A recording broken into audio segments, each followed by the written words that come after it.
The booklet Treblinka Inferno was passed from hand to hand at the Nuremberg trials as an indictment document. To the east of Warsaw, along the Westernbug River, sands and swamps stretch out, dense pine and deciduous forests stand. These places are desolate and dreary, and villages are rare. Both pedestrians and travellers avoid sandy, narrow lanes where the foot gets bogged down and the wheel goes into the deep sand.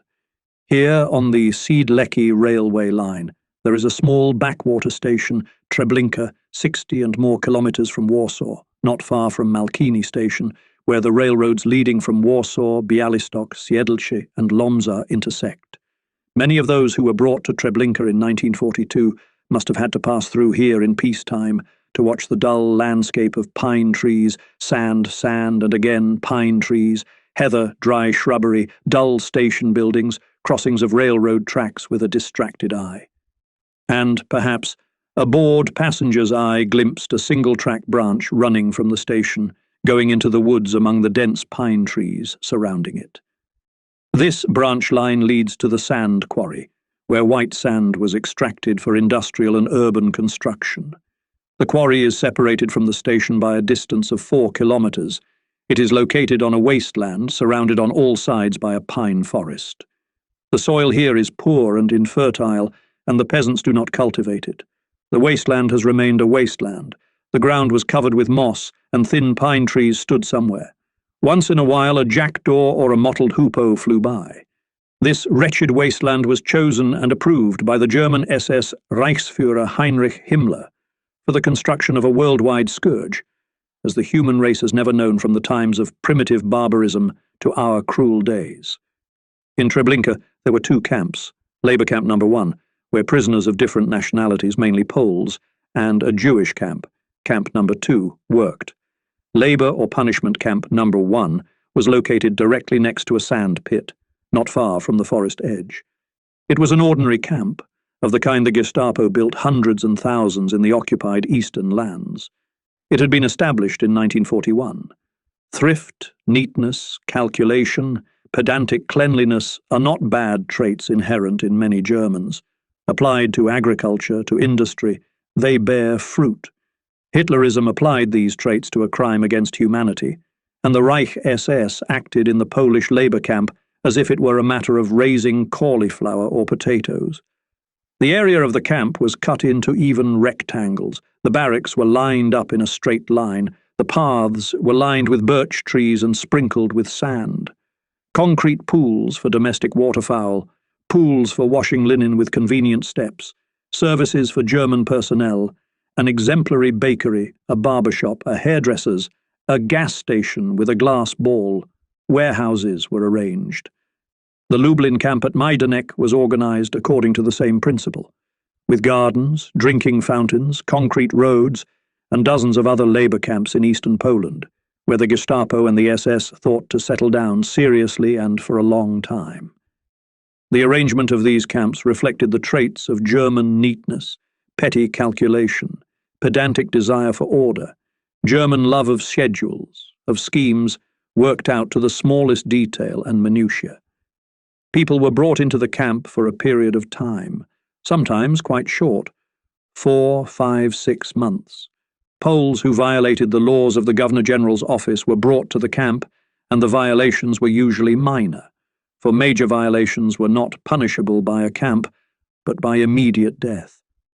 A denunciation, a word of mouth, a casual word dropped in the street, failure to fulfill deliveries, refusal to give a German a cart or a horse, the insolence of a girl who refused the love proposals of an SS man, not sabotage of work in a factory, but the mere suspicion of sabotage. All this led hundreds and thousands of Poles, workers, peasants, intellectuals, men and girls, old men and teenagers, mothers of families to the punishment camp. In all, about 50,000 people went through the camp.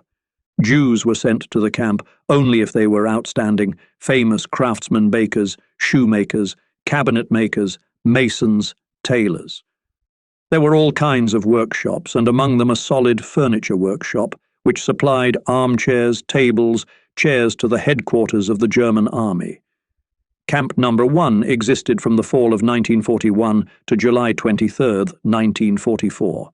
It was liquidated completely when the prisoners heard the deafening roar of Soviet artillery. On July 23rd, early in the morning, the Wachmanns and SS men, having drunk schnapps for vigor, began to liquidate the camp. By evening, all the prisoners in the camp were killed, murdered, and buried in the ground. Max Levitt, a carpenter from Warsaw, managed to escape. He was wounded and lay under the corpses of his comrades until dark and crawled into the woods. He told how. Lying in the pit, listened to the singing of a team of 30 camp boys before the shooting pulled the song "Wide is my native country," heard how one of the boys shouted, "Stalin will be avenged." The leader of the boys, Leib, the camp favorite, who had fallen on him in the pit after the volley, raised himself up and asked, "Pan Evaman, no trafil, proszę pan, one more time, one more time." Now one can speak in detail about the German order in this labor camp. Dozens of witnesses, Poles and Poles who escaped and were released at one time from Camp Number 1, tell in their detailed testimony about the laws of the labor camp. We know about the work in the sandpit, how those who did not fulfill the norm were thrown from the cliff into the pit. We know about the ration of food, 170-200 grams of bread and a liter of burda called soup. We know about the starvation deaths, about the swollen men who were taken by wheelbarrows behind the wire and shot. We know about the wild orgies the Germans organized, how they raped girls and immediately shot their forced mistresses, how they threw people from a 6-meter tower, how a drunken company at night took 10 or 15 prisoners from the barracks and began to slowly demonstrate on them methods of killing, shooting the doomed in the heart, in the back of the head, eye, mouth, temple. We know the names of the camp SS men, their characters, especially the camp chief, the Dutch German Van Eypen, an insatiable murderer and insatiable lecher, a lover of good horses and fast riding. We know the massive young Stumpfer, who had involuntary fits of laughter every time he killed a prisoner or when an execution was carried out in his presence. He was nicknamed Laughing Death. The last person to hear his laughter was Max Leviticus, when, on Stumpfer's command, the Wachmanns shot the boys. Leviticus was lying at the bottom of the pit, unshot. We know a one-eyed German from Odessa, Swiderski, called the Master of the Hammer. It was he who was considered the unsurpassed expert in cold killing. And it was he who, within a few minutes, killed with a hammer 15 children between the ages of 8 and 13 who were deemed unfit for work. We know a thin, gypsy-like SS man named Prefi, nicknamed Old, Sullen, and Taciturn. He amused his melancholy by sitting in the camp dumpster, and then, while sitting in the camp dumpster, he would catch prisoners who came to eat potato peelings in secret, force them to open their mouths, and then shoot them in their open mouths. We know the names of the professional killers, Schwartz and Ledecker. It was they who amused themselves by shooting at prisoners returning from work at dusk, killing 20, 30, 40 people every day. Thus lived this camp, like a reduced Majdanek, and it might have seemed that there was nothing more terrible in the world. But those who lived in Camp Number 1 knew very well that there was something more terrible, 100 times more terrible than their camp. In May 1942, 3 kilometers away from the labor camp, the Germans began building a Jewish camp, a camp of Plakai. The construction was going on at a rapid pace, with more than 1,000 workers. In this camp, nothing was adapted for life, but everything was adapted for death.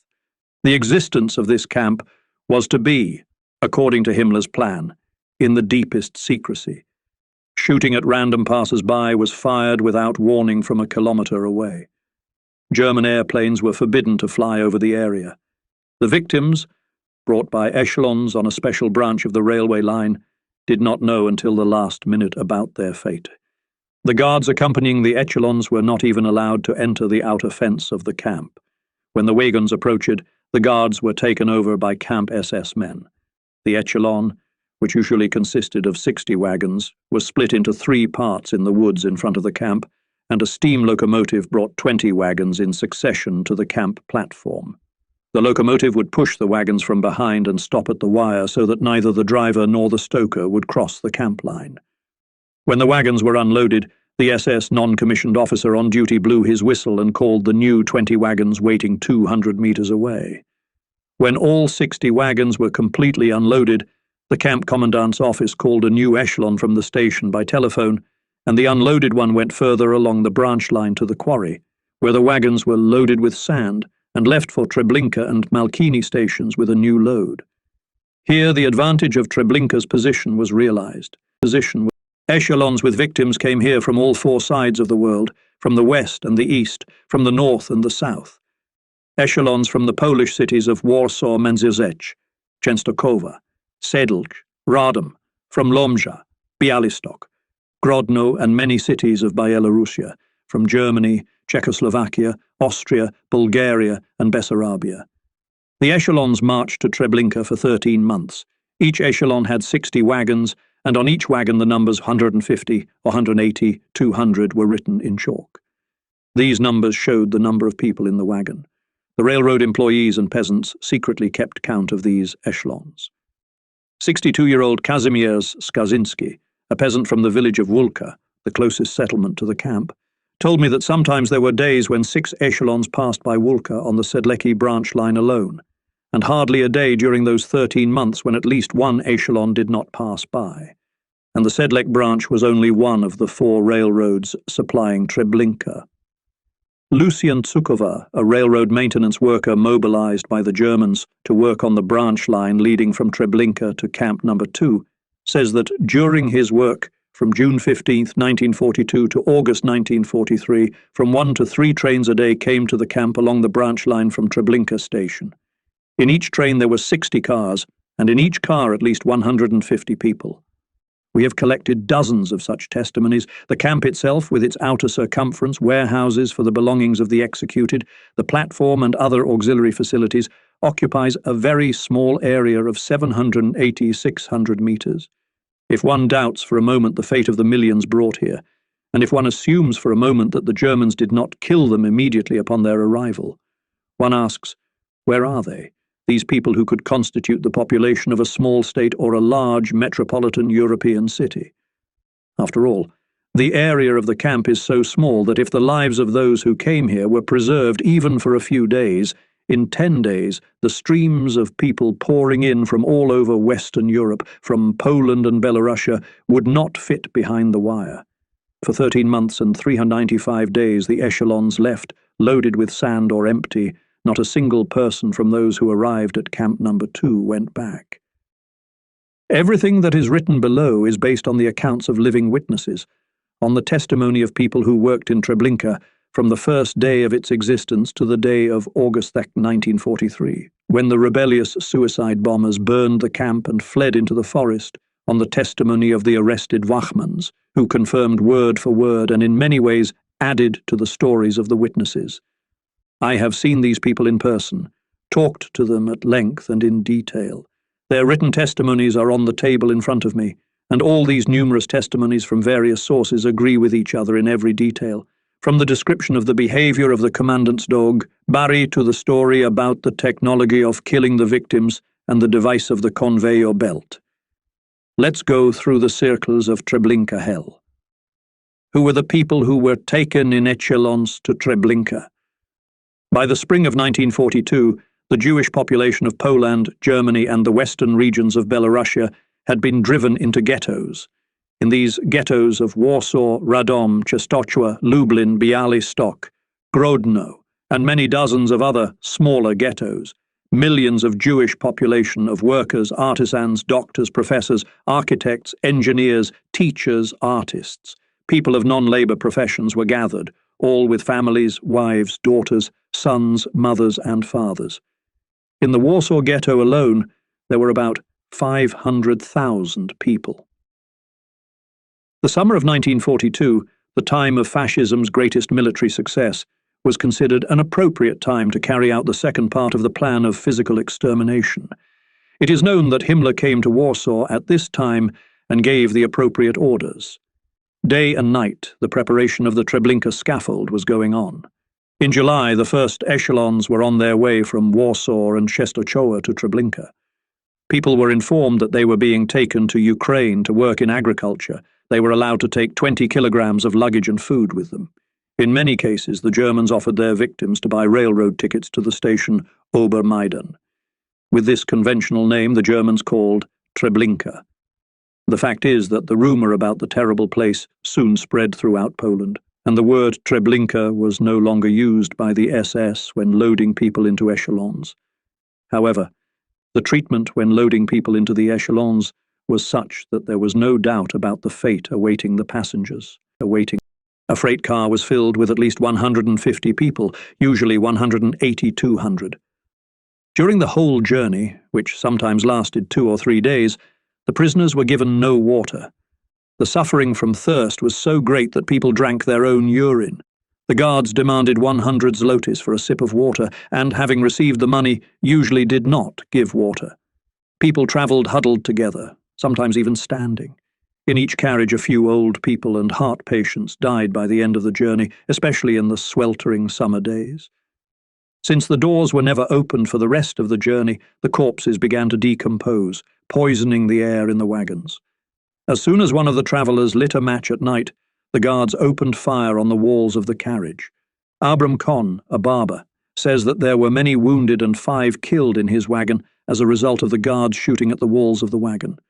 In a completely different way, trains from the Western European countries of France. Here people had heard nothing about Treblinka and believed until the last minute that they were being taken to work, and the Germans also described in every possible way the comforts and charms of the new life awaiting the settlers. Some echelons arrived with people who were sure that they were being taken abroad, to neutral countries. They had bought exit visas from the German authorities for a lot of money. One day a train arrived at Treblinka with citizens of England, Canada, America and Australia who had been stranded in Western Europe and Poland during the war. After lengthy troubles involving large bribes, they were able to leave for neutral countries. All trains from European countries came unguarded with the usual attendants, and these trains had sleeping cars and restaurant cars. Passengers carried voluminous trunks and suitcases and large supplies of food. The children of passengers would run out at intermediate stations and ask if Obermaidan was coming soon. Echelons of Roma from Bessarabia and other areas arrived occasionally. Several times echelons of young Polish peasants and workers who had participated in uprisings and partisan detachments arrived. It is difficult to say what is more terrible: to go to death in terrible agony, knowing of its approach, or, in complete ignorance of death, to look out of the window of a soft carriage at the moment when from the station Treblinka already called to the camp and reported the data about the arrived train and the number of people travelling in it. For the last deception of people coming from Europe, the very railroad dead end in the death camp was equipped like a passenger station. On the platform, where the next 20 cars were unloaded, there was a station building with ticket offices, a luggage storage room, a restaurant hall. Everywhere there were arrows with signs. Boarding at Bialystok, at Baranovichi, boarding at Volkovisk. When the train arrived, an orchestra played in the station building. All the musicians were well dressed. A doorman in the uniform of a railroad clerk took tickets from the passengers and let them out on the square. 3,000 or 4,000 people, laden with sacks and suitcases, supporting the elderly and the sick, came to this square. Mothers held their children in their arms, older children huddled around their parents, looking around the square inquisitively. There was something disturbing and frightening in this square, trampled by millions of human feet. The keen eye of people quickly caught disturbing trifles on the ground, hastily swept. Apparently a few minutes before the party left, one could see abandoned objects, a bundle of clothes, open suitcases, shaving brushes, enamelled pots. How had they gotten here? And why immediately behind the station platform the railroad track ends, yellow grass grows and a 3-metre-long wire stretches? Where is the way to Bialystok, to Siedlce, Warsaw, Volkovisk?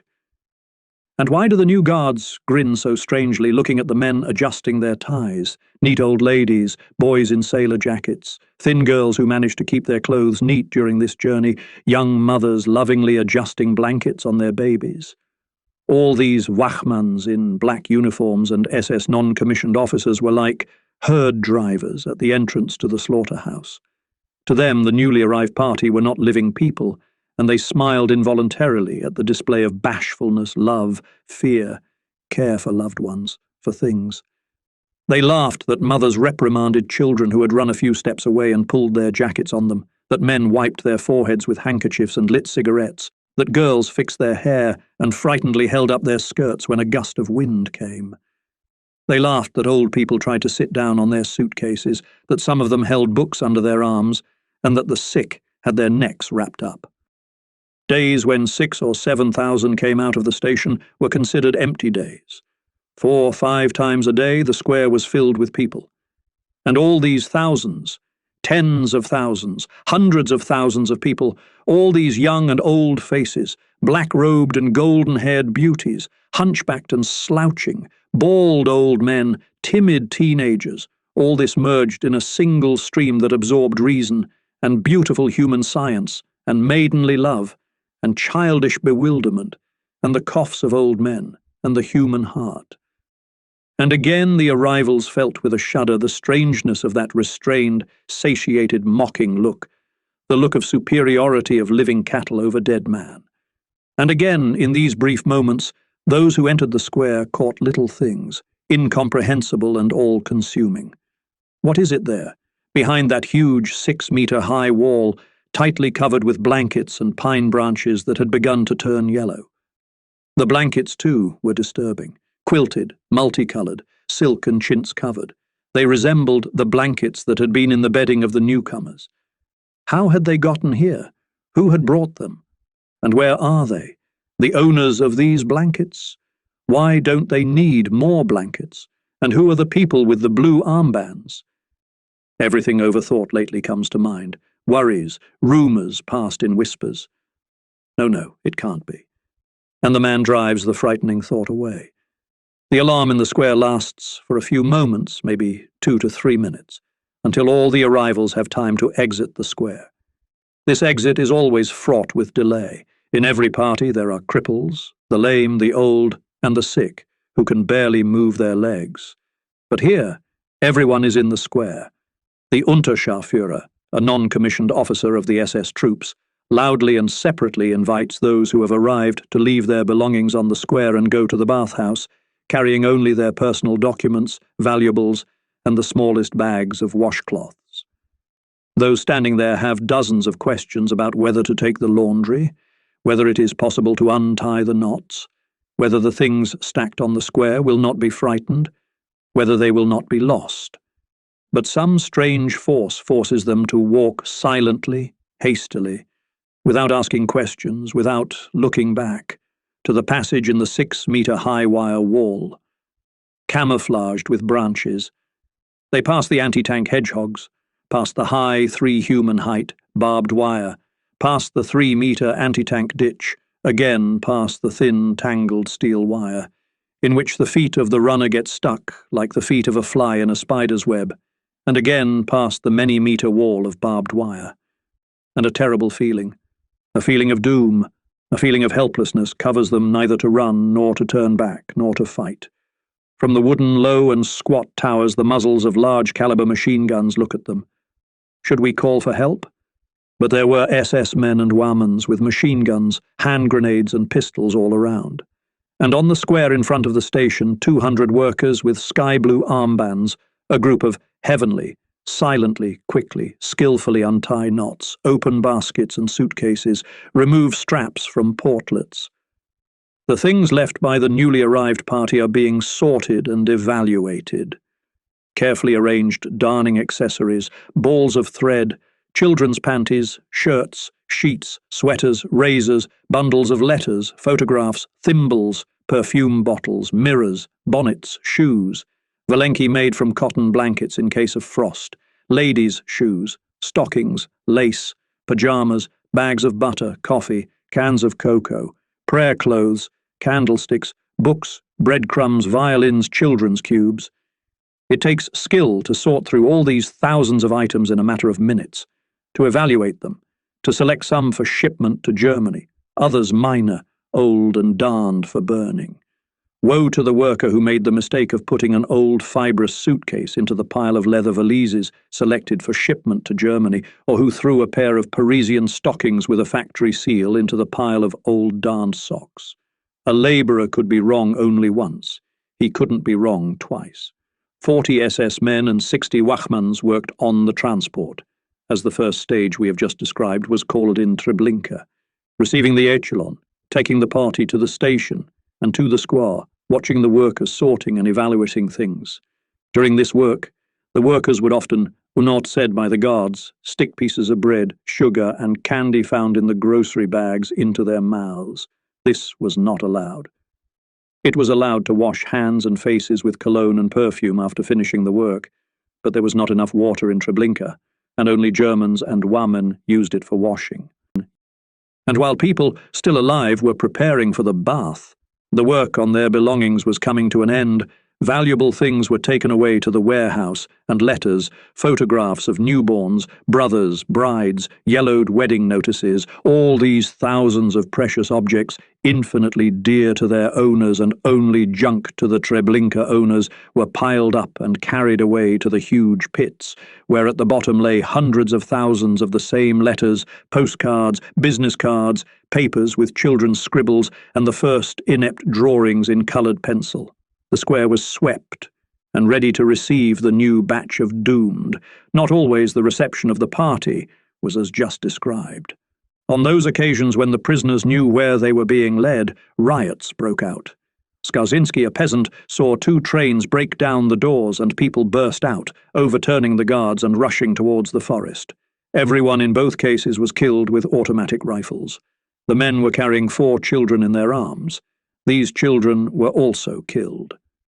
The peasant woman, Mariana Kobus, tells about the same cases of fighting with the guards. Once, before her eyes, when she was working in the field, 60 people who broke through from the train to the forest were killed.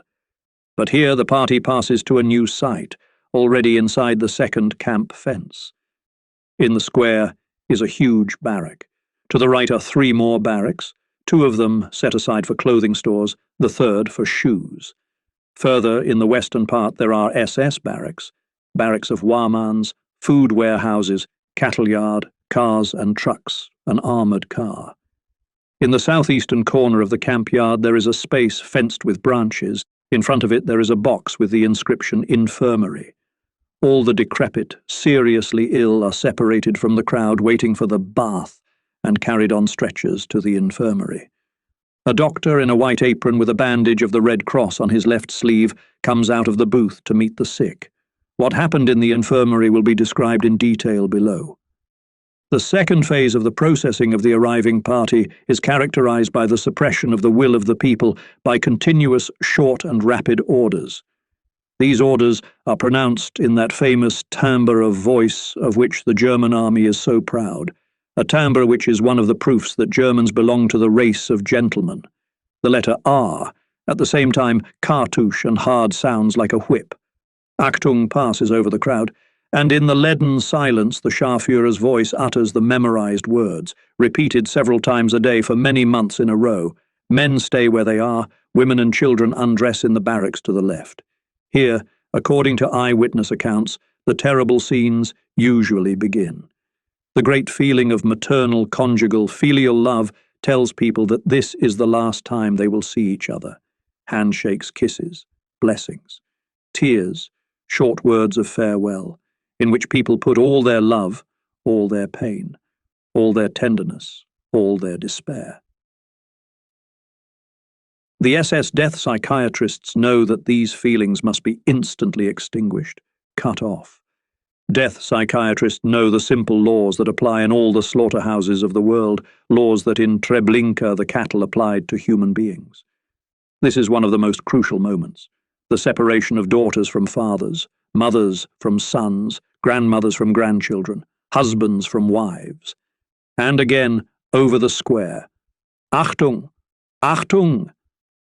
It is at this moment that it is necessary to confuse people's minds again, to mesmerize them with hope, with the rules of death passed off as the rules of life. The same voice chops word after word. Women and children take off their shoes as they enter the barracks. Stockings are folded into shoes. Children's stockings are folded into children's sandals, boots, and shoes. Be neat. And immediately again, when going to the baths, carry jewellery, documents, money, towel, and soap. I repeat, inside the women's barracks, there is a barber shop. Naked women are cut with a machine. Old women have their wigs removed. A strange psychological moment, this mortal haircut, according to the testimony of hairdressers, more than anything else convinced women that they were being taken to a bathhouse. Girls, squinting at their heads, sometimes asked, "It's uneven here, please trim it." Usually after the haircut, the women calmed down and almost everyone left the barracks with a piece of soap and a folded towel. Some young ones cried, feeling sorry for their beautiful braids. Why did they cut women's hair? To deceive them? No, this hair was needed for Germany's needs. It was raw material. I have asked many people what the Germans did with this pile of hair taken from the heads of living dead women. All the witnesses tell me that huge piles of black, golden blonde hair, curls, braids were sanitized, pressed into sacks, and sent to Germany. All witnesses confirmed that the hair was being sent in sacks to German addresses. How were they used? Cohn's affidavit states that the consumer of the hair was the Navy. The hair was used to stuff mattresses, technical devices, and to weave ropes for submarines. Other witnesses show that the hair was used to stuff cavalry saddle cushions. The men undressed in the courtyard. From the first inner batch, 150 to 300 men of great physical strength were selected. They were used to bury the corpses and were killed usually on the second day. The men had to undress very quickly, neatly putting shoes, socks, underwear, jackets, and pants in order.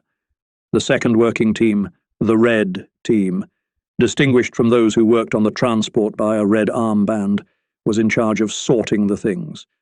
Things deemed worthy of being sent to Germany were immediately taken to the warehouses. All metal and cloth marks were carefully torn off.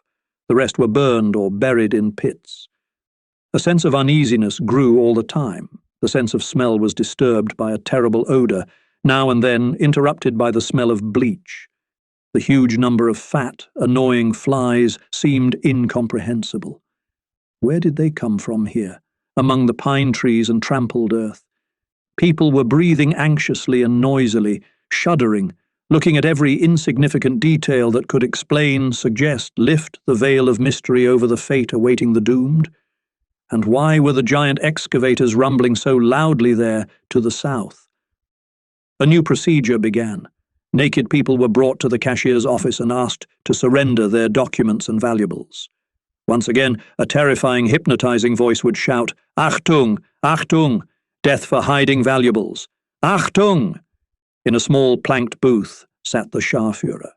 By his side stood the SS men and the Wachmanns. Near the booth stood wooden boxes into which valuables were thrown. One for paper money, one for coins, one for hand watches, one for rings, one for earrings, one for brooches with precious stones, one for bracelets. And the documents flew to the ground, no longer needed by anyone in the world, the documents of the living dead, who in an hour would be piled up in a pit. But gold and valuables were carefully sorted.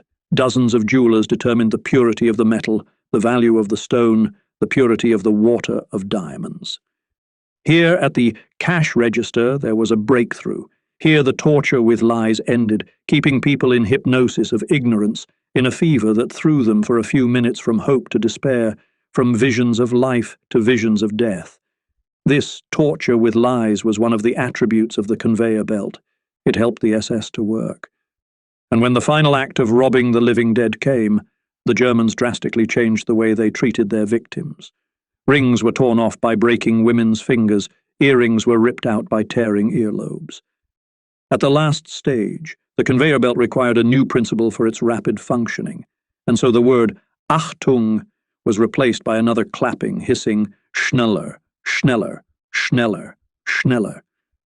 Hurry, hurry, hurry. It is known from the cruel practice of recent years that a naked man loses at once the power of resistance, ceases to struggle against fate, loses at once, together with his clothes, the power of vital instinct, accepts fate as fate. The intransigently eager to live becomes passive and indifferent. But in order to ensure themselves, The SS additionally used at the last stage of the conveyor placha a method of monstrous stun, plunging people into a state of mental shock. How was it done? By a sudden and abrupt application of senseless cruelty. Naked people, from whom everything had been taken away, but who stubbornly continued to be human beings 1,000 times more than the creatures in the uniforms of the German army around them, were still breathing, looking, thinking. Their hearts were still beating. Pieces of soap and towels were knocked out of their hands. They were lined up in rows, 5 men to a row. Naunde Hachosh, Marsch, schneller, schneller. They entered a straight alley, lined with flowers and fir trees, 120 meters long and 2 meters wide, leading to the place of execution. On both sides of this alley were stretched wires, and shoulder to shoulder stood Wachmanns in black uniforms and SS men in grey. The road was covered with white sand, and those who walked in front, with their hands raised, saw in this loosened sand the fresh imprints of bare feet. Small women's feet, very small children's feet, heavy aged feet. This shaky trace in the sand was all that was left of the thousands of people who had recently walked along this road, who had walked along it just as the new 4,000 were walking along it now, as the new 4,000 would do after these 4,000 in 2 hours, the thousands more who were waiting their turn on the forest railroad track. They passed just as they passed yesterday, and 10 days ago, and 100 days ago, as they will pass tomorrow, and in 50 days, as the people had passed all 13 months of the Treblinka hell. This alley the Germans called the Road of No Return. A writhing humanoid whose surname was Sukhomil, with grimaces, shouted, twisting German words on purpose. Children, children, schneller, schneller. The water in the bath is getting cold. Schneller, children, schneller, and laughing, squatting, dancing. People with raised hands walked silently between the 2 rows of guards, under the blows of rifle butts and rubber sticks. Children, barely keeping up with the adults, ran. In this last mournful passage, all witnesses note the atrocity of one humanoid creature, SS officer Zepf. It specialized in killing children. Possessing enormous strength, this creature would suddenly snatch a child from the crowd and, either swinging it like a palitse, beat its head to the ground or tear it in half. The journey from the cashier's office to the place of execution took 3 or 4 minutes. Spurred on by the blows, stunned by the shouts, people came to the 3rd square and, for a moment, amazed, stopped. In front of them stood a beautiful stone building trimmed with wood, built like an ancient temple. 5 wide concrete steps led up to a low but very wide, massive, beautifully finished door. There were flowers and vases at the entrance. All around, however, there were mountains of freshly excavated earth, a huge excavator, rattling, throwing tons of yellow sandy soil with its steel claws, and the dust raised by its work stood between the earth and the sun. The rumbling of the colossal machine, digging from morning till night the huge grave ditches, mingled with the desperate barking of dozens of German shepherd dogs. On both sides of the death building ran narrow gauge lines on which men in wide overalls rolled self-tipping wagons. The wide doors of the building of death slowly swung open, and 2 of Schmidt's underlings, the chief of the combine, appeared at the entrance. They were sadists and maniacs. One tall, about 30 years old, with massive shoulders, with a swarthy, laughing, joyfully excited face and black hair. The other younger, of small stature, a brown-haired man with pale yellow cheeks, exactly after an intensified intake of acriquin. The names and surnames of these traitors to humanity are known. The tall one held in his hands a metre-long massive pipe and a nagaika. The second was armed with a sabre. At this time the SS men lowered trained dogs, which threw themselves into the crowd and tore with their teeth the naked bodies of the doomed. The SS men were beating with rifle butts with wild shouts, driving the women who were frozen as if in tetanus. Inside the building itself, Schmidt's subordinates were working, driving people into the open doors of the gas chambers. By this time, one of the commandants of Treblinka, Kurt Franz, was appearing outside the building, leading his dog, Bari. The owner had specially trained her to lunge at the doomed, to tear out their genitals. Kurt Franz made a good career in the camp, starting as a junior non-commissioned officer of the SS troops and reaching a fairly high rank of Untersturmführer. This 35-year-old, tall and thin SS man not only had an organizational gift in the arrangement of the conveyor belt, he not only adored his service and could not think of himself outside Treblinka, where everything happened under his tireless supervision. He was to some extent a theorist, and loved to summarize the meaning and significance of his work. The stories of how the living dead of Treblinka preserved their human dignity to the last minute are shocking to the core, depriving them of sleep and peace. They tell of women who tried to save their sons and went to great hopeless feats for the sake of it, of young mothers who hid, buried their infants in a pile of blankets, and covered them with their bodies. No one knows and will never know the names of these mothers. There were stories of 10-year-old girls comforting their sobbing parents, of a boy shouting at the entrance to the Gaznia, "The Russians will take revenge, mother, don't cry." No one knows and will never know the names of these children. They told us about dozens of doomed people who fought alone against a huge horde of SS men armed with machine guns and grenades and died standing up, with their chests shot through by dozens of bullets. They told us about a young man who plunged a knife into an SS officer, about a young man brought from the Warsaw ghetto who managed to hide a grenade from the Germans by a miracle. He threw it naked into the crowd of executioners. They tell of a battle that lasted all night between the rebel party of the doomed and the Wachmann and SS units. Until morning the shots rattled, grenades exploded, and when the sun rose, the whole square was covered with the bodies of dead fighters, and near each lay his weapon, a stick torn from the fence, a knife, a razor. How long the earth will stand, no one will ever know the names of the dead. They tell of a tall girl on the road of no return who wrested a carbine from the hands of a Wehrmann and fought against dozens of SS men shooting at her. 2 cattle were killed in this struggle. A third had his arm shattered. He returned to Treblinka one-armed. Terrible was the abuse and execution to which the girl was subjected. No one will ever know her name. Hitlerism took from these people their homes, their lives, wanted to erase their names from the memory of the world.